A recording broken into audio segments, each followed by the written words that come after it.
Lo dijo en la primera hora.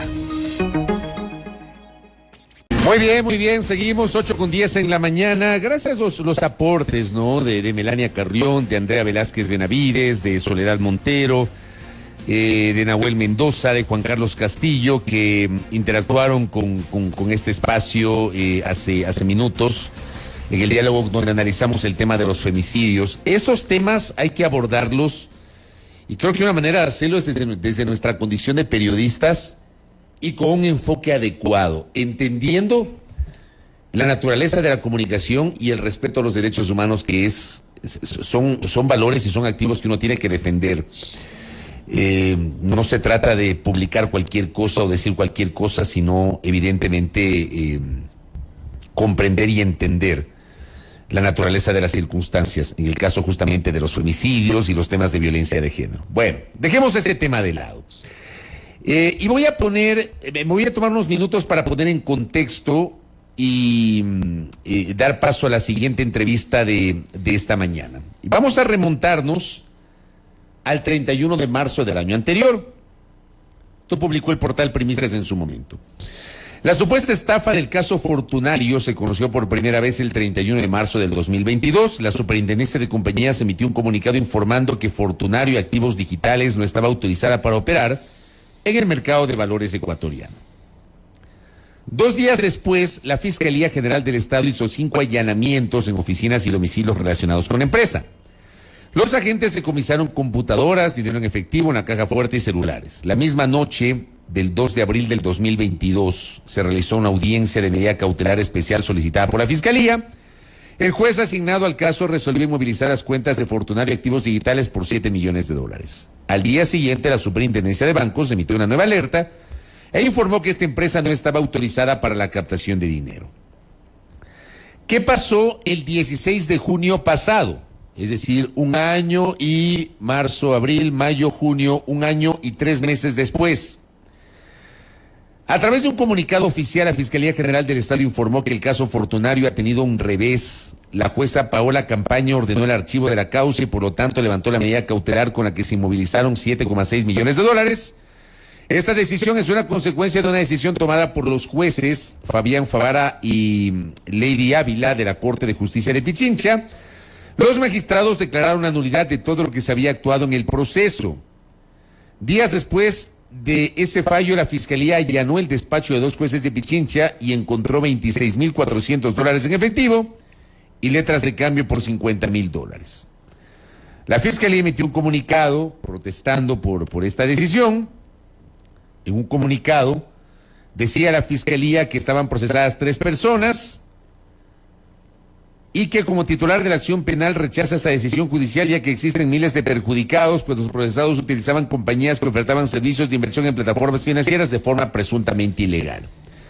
La Fiscalía, como digo, inició una investigación sobre los jueces, allanó sus oficinas, le incautó sus dispositivos electrónicos, etcétera. ¿Qué pasó con ese caso? Y tenemos acá a uno de los jueces, el doctor Fabián Favara Gallardo, miembro de la Corte Provincial de Justicia de Pichincha, y que fue uno de los 2 jueces que emitió este polémico fallo por el cual le estaban investigando por parte de la Fiscalía y entiendo se había abierto un proceso de investigación disciplinaria en el Consejo de la Judicatura. Doctor Fabián Favara, ¿cómo le va? Bienvenido. Gracias, Fabricio. Buenos días a toda la audiencia. Efectivamente, esta es una más de aquellas actuaciones desaprensivas de una determinada fiscal, concretamente la doctora Ivonne Probaño Vélez, que llevaba adelante la investigación en esta causa y que se había alejado de la normativa jurídica, se había alejado del debido proceso para ejecutar las acciones que la ley le franquea. Pero ningún ecuatoriano, ningún ciudadano, y menos aún una autoridad de ese nivel, está por sobre lo que determina la Constitución y la ley.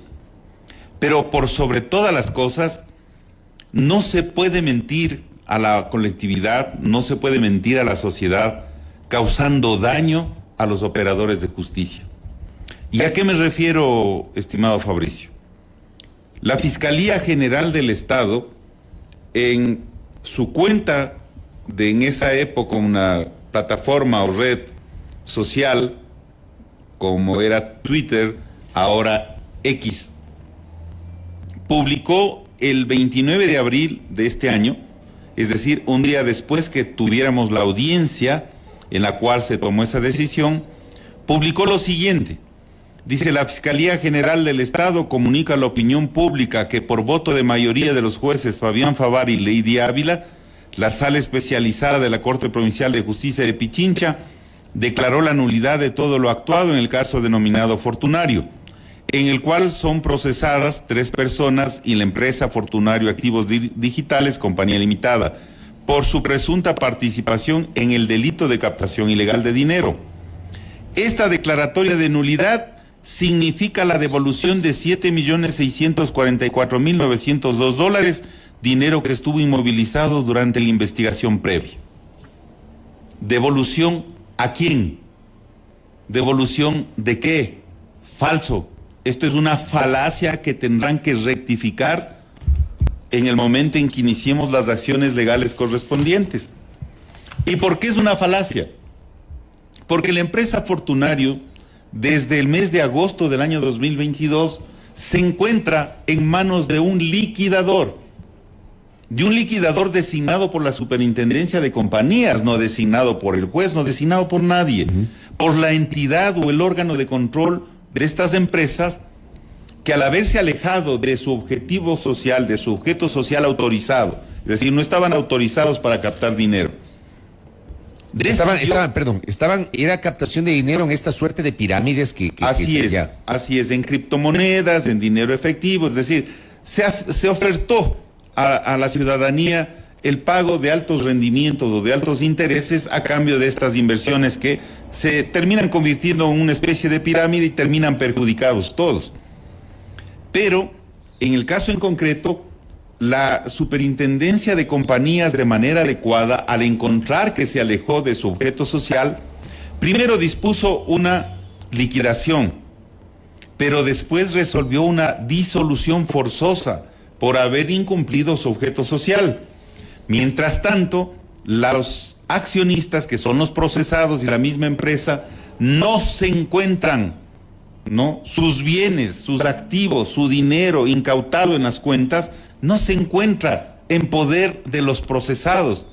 Se encuentra en poder de un liquidador hasta la presente fecha, designado por la superintendencia y que por tanto está en manos del Estado ecuatoriano, a través del ente correspondiente. Es falso, de falsedad absoluta, y esa es la cortina de humo que creó la fiscal Ivonne Proaño Vélez para desprestigiar a la justicia y desprestigiarnos de manera particular a los 2 jueces. ¿Por qué? Porque a continuación de eso, y casi con seguridad mal informada, la señora fiscal general solicitó de manera absolutamente incomprensible un allanamiento a nuestras oficinas y a nuestros domicilios por un presunto delito de prevaricato. ¿Qué tiene que ver un delito de prevaricato que revisa si es que se ha fallado contra norma expresa, haciendo lo que la ley prohíbe y dejando de hacer lo que la ley manda, para ingresar en nuestros domicilios como lo hicieron, para ingresar en nuestras oficinas como lo hicieron, con un contingente excesivo de policías? Parecería ser un operativo para capturar a alguno de los líderes de estas bandas de delincuencia organizada. Pero para encontrar ¿qué? En mi caso personal, Fabricio y ciudadanía, en mi caso personal, encontrar mi teléfono, que lo entregué abierto sin clave, y he colaborado y le he dado a la fiscal de la causa, le he vuelto a dar las claves para que abra mi teléfono. En la audiencia que tuvimos, una audiencia reservada, le he dado las claves, porque yo no tengo nada que ocultar. Y en mi departamento y en mi oficina no han encontrado un solo centavo. Y ese dinero, ya le voy a preguntar sobre el tema de la nulidad, pero y cito lo que publicó el portal La República en su momento, el 4 de mayo pasado, que decía justamente sobre los allanamientos, y cita los tweets, ¿no? Sobre la declaratoria de nulidad, dice, a ver, por aquí tengo, en los allanamientos Se levantaron indicios como computadoras, dispositivos de almacenamiento, documentos, teléfonos celulares y entre otros. Y también se habla de $26,400 en sus oficinas. ¿Eso es verdad, doctor? Eso es mentira. En las oficinas no se encontró un solo centavo. Eso es una falacia, eso es una mentira. Y que lo comprueben. Y yo les reto a que lo comprueben. Si por lo menos en mi caso personal, en el caso de Fabián Favara, encontraron $1 en mi departamento o en mi oficina, encontraron una computadora antigua, que es la que el Consejo de la Judicatura nos ha proporcionado para trabajar, mi teléfono celular, que es el que les entregué abierto y he vuelto a dar las claves y eso sabe la Fiscalía, encontraron en mi departamento mi computador personal con archivos de tipo académico y 2 teléfonos antiguos en desuso que les pertenecen a mis hijos. No encontraron nada más. Revisaron durante 2 horas y media. ¿Y en el caso de la otra jueza tampoco o no sabe ahí? No entiendo, no sé, pero de lo que ocurrió en la oficina sí, porque yo estuve en el edificio. Ya. Ahí no encontraron absolutamente nada. No había letras de cambio por $50,000 como informó la Fiscalía. En su oficina no existió eso. Yo estuve en el edificio y luego me trasladé, por supuesto, a mi departamento. ¿Usted no tenía letras de cambio, doctor? Absolutamente para nada. ¿Ni en su casa ni en la oficina? Ni en mi casa ni en mi oficina. ¿Y dinero en efectivo? Tampoco, absolutamente nada. Pero quiero entender si es así, ¿por qué aparece la información de la Fiscalía de que se encontraron, textual, la Fiscalía allanó el despacho de los 2 jueces de Pichincha y encontró $26,400 en efectivo y letras de cambio por $50,000? Eso fue lo que hizo público la Fiscalía. Yo tengo copias del expediente que, por supuesto, por ser reservado todavía, no lo puedo hacer público, pero lo haré próximamente, en donde dan cuenta de lo que encontraron en cada lugar, en cada espacio. En mi oficina, una computadora y mi teléfono. En mi departamento, una computadora personal de uso académico y 2 teléfonos. Eso es lo que me encontraron a mí. Y lo que me encontraron es con toda la apertura para colaborar, a pesar de una resolución injusta, desproporcionada, me encontraron dispuesto a colaborar como lo he venido haciendo. Pero yo espero que la Fiscalía, con la misma entereza, rapidez y prontitud que publicó en su cuenta de Twitter en aquella época, que tiene 765,000 seguidores, y con un ingreso a ver estas noticias de cerca de 15,000 personas, establezca la verdad de los hechos. Le exijo a la Fiscalía que establezca la verdad de los hechos, porque ha denigrado la imagen, ha causado un grave daño moral en mi caso personal, y yo hablo por Fabián Favara. Ha causado un grave daño personal, familiar y también hasta una afectación de salud en personas cercanas que han sido víctimas de esta actitud inescrupulosa de la doctora Ivonne Proaño Vélez, que tendrá que responderle a la justicia por el daño moral que nos ha causado y también porque están acostumbrados a hacer una cosa que la ley les prohíbe. Y voy a decir por qué. Solamente hablamos con la ley en la mano. El artículo 472 del COIP determina información de circulación restringida. Dice, no podrá circular libremente la siguiente información, y determina varias circunstancias que no pueden ser publicadas porque hay derechos y hay principios, ¿no?, que atañen a la dignidad humana, que están por sobre cualquier otra cosa. Y este artículo, el 472, determina como información de circulación restringida, en el numeral 3, la información producida por la o el fiscal en el marco de una investigación previa. ¿Y qué es lo que hacían y hacen hasta este momento en contra de nosotros? Una investigación previa por un presunto delito de prevaricato y aquella originada en la orden judicial relacionada con las técnicas especiales de investigación. ¿Sabe cuáles son las técnicas especiales de investigación, Fabricio? Una de ellas, el allanamiento de los domicilios de los ecuatorianos. Información de circulación restringida, y ellos lo publican todos los días. Y a los jueces nos publican con nombre y apellido. Y publicaron las fotos de nuestras oficinas y de nuestros domicilios en sus cuentas, en sus plataformas.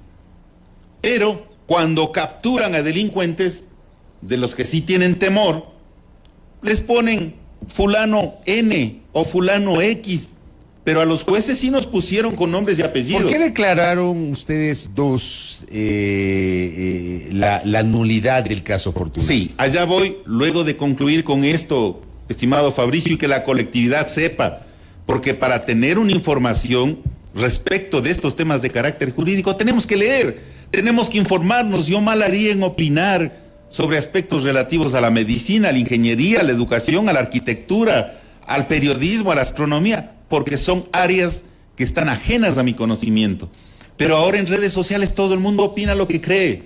Nunca han revisado el proceso, nunca se ha permitido entrar a las páginas de la función judicial y todo el mundo opina para denostar a los jueces.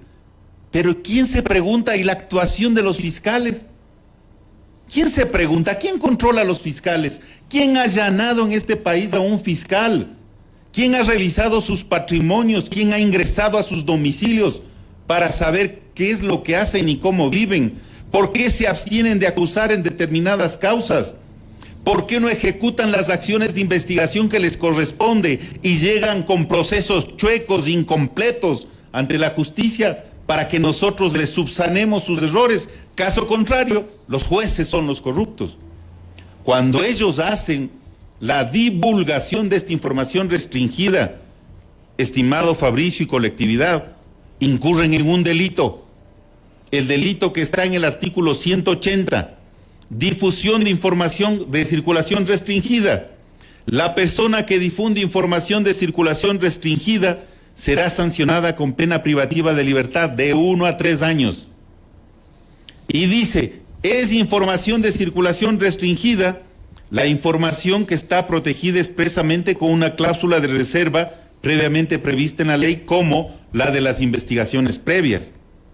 Y 2, de manera expresa, señores fiscales del país, la información producida por Fiscalía en el marco de una investigación previa.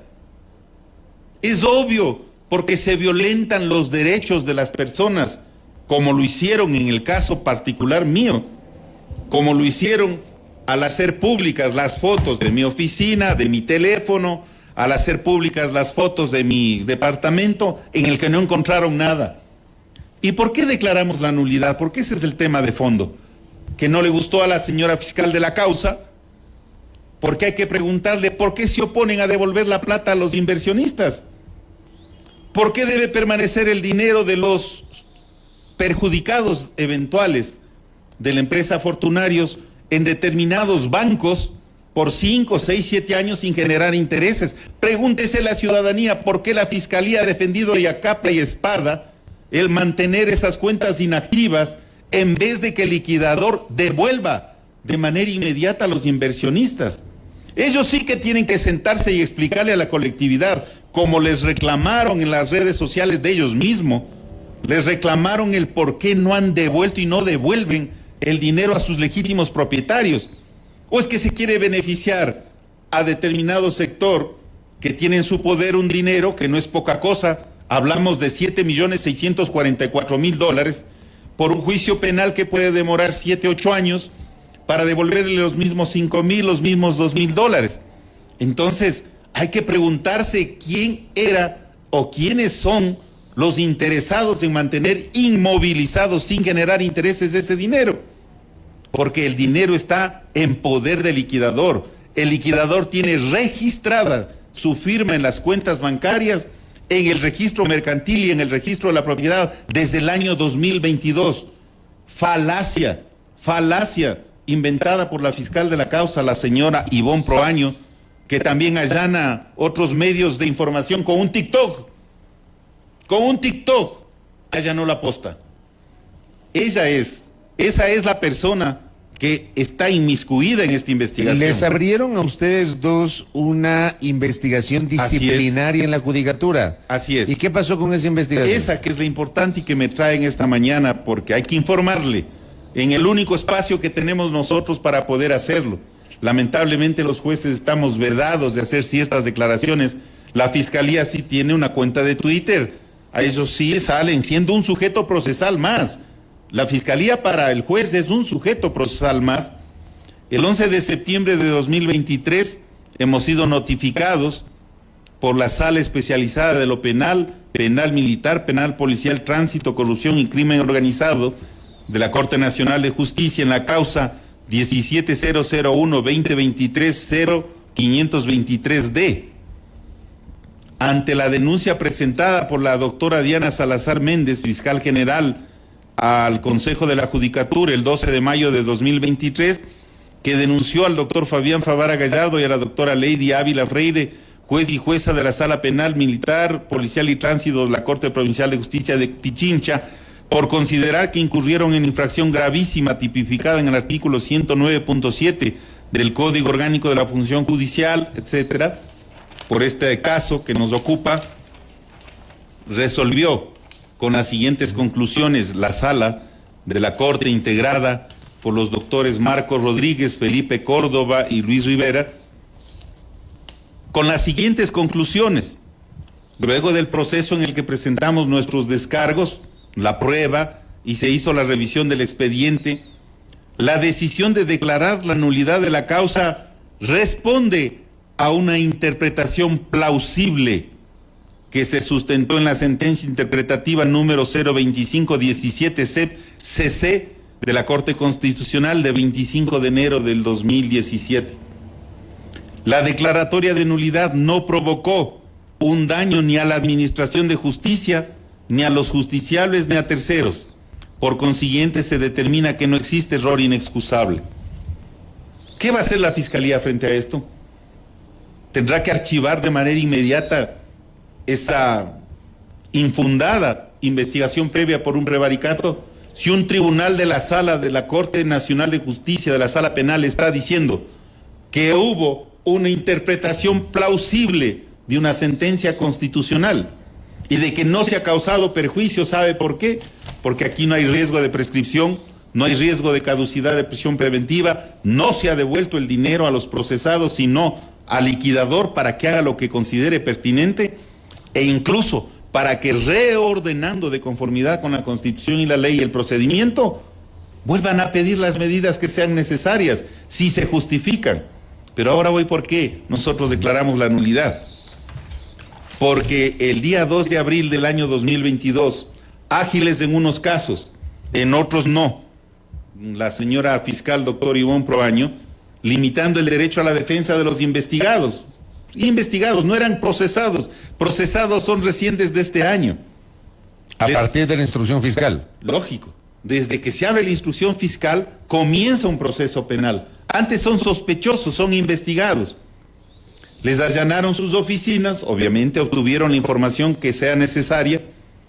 Les informan de todos los trámites que se iban realizando en un impulso fiscal, hasta el impulso fiscal número 6, de 2 de abril, en horas de la noche, a las 20:47, en que van a un juez de flagrancia, ¿no? Y le piden una audiencia oral, pública y contradictoria para solicitarle un acto urgente. Un acto urgente no requiere de una audiencia oral, pública y contradictoria, porque en acto urgente se solicita el allanamiento, se solicita interceptaciones telefónicas, seguimientos, ¿no? Filmaciones, cuando se tiene la sospecha, porque hasta ahí solo hay un nivel de sospecha de la comisión de un delito. Y en flagrancia, a las 9 de la noche, a las 9:49 de la noche, se ingresa la solicitud y el juez de flagrancia en 4 minutos califica la necesidad de convocar a la audiencia y emite una providencia en 4 minutos. Y la Fiscalía anexa 82 páginas de sustento y convocan la audiencia para las 22 horas, a las 10 de la noche. Ahí sí, entre gallos y medianoche, se decide sobre el futuro de un ciudadano. A nosotros no nos interesa todavía si es responsable o no, porque no es procesado, estaba siendo investigado. Y aplicando un reglamento ajeno a la causa, porque es un reglamento para medidas cautelares vinculadas a delitos de terrorismo y su financiamiento. ¿Qué tiene que ver el terrorismo y su financiamiento con la captación ilegal de dinero? Se pasan por delante el debido proceso, la legalidad, la seguridad jurídica, la tutela judicial efectiva, el principio de taxatividad, y aplican un reglamento que no era el atinente. Solo en los casos de terrorismo y bajo ciertas condiciones se puede prescindir de la contradicción, de la presencia de los procesados. Pero para ello necesitan estar las personas investigadas, necesitan estar en un listado que actualiza permanentemente la Organización de Naciones Unidas. Hay un listado donde se ubican a las personas naturales o jurídicas presuntamente vinculadas a la actividad de terrorismo. Esa lista llega al Ecuador a través de canales diplomáticos por la Cancillería y se informa a la Fiscalía, a la Dirección de Asuntos Internacionales, y la Fiscalía tiene un procedimiento establecido desde hace muchos años, desde el año 2015, que debe aplicar. Y eso no lo hicieron. Primero porque el delito es captación de dinero, no terrorismo. Pero se pasaron por alto la disposición esa y la ley, porque el Código Orgánico Integral Penal establece en el artículo 549 que solo se pueden dictar medidas cautelares a los procesados. Como usted bien dijo, Fabricio, cuando se inicia una instrucción fiscal, y la instrucción fiscal se inició en marzo 3 del año 2023, 8 meses después. Entonces, si un juez encuentra esta vulneración de la legalidad del debido proceso, ¿qué le corresponde hacer? De acuerdo con el artículo 652, número 10, literal C del COIP. No es un invento del juez, sino que el juez tiene que estudiar y el juez tiene que ser prudente, tiene que ser ecuánime, tiene que ser libre de pensamiento para hacer lo que le corresponde, le guste o le disguste a la Fiscalía o al procesado. Porque así somos, varias veces la Fiscalía se va contenta porque le hemos dado la razón. Ahí los jueces somos buenos. Pero si la Fiscalía, por sus deficiencias, no logra su objetivo procesal, ahí sí el juez es un corrupto. A él sí al juez hay que allanarle y hay que presionarle psicológicamente, hay que amedrentarle para que haga lo que dice la Fiscalía. Y ahora no solamente contento con eso, también del otro lado, el crimen organizado y el crimen común también amenaza a los jueces, a los fiscales, a la policía. Entonces, ¿en qué estado vivimos? Correcto. Veamos qué pasa con este tema, pero la naturaleza de este diálogo era conocer, y nos lo ha informado el doctor Fabián Favara Gallardo, esta resolución respecto de dejar de lado la posibilidad de un proceso administrativo por error inexcusable contra los dos jueces que fallaron en el caso Fortunario, y lo ha explicado el doctor Fabián Favara Gallardo. Gracias, doctor, muy amable. A usted, estimado Fabricio, muchas gracias. Sonorama. Veamos qué responde además la Fiscalía sobre este tema. Fabián Favara, juez de la Corte de Pichincha, aquí en La Primera Hora, 8:38. Primera Plana. Todas las noticias, todas las voces.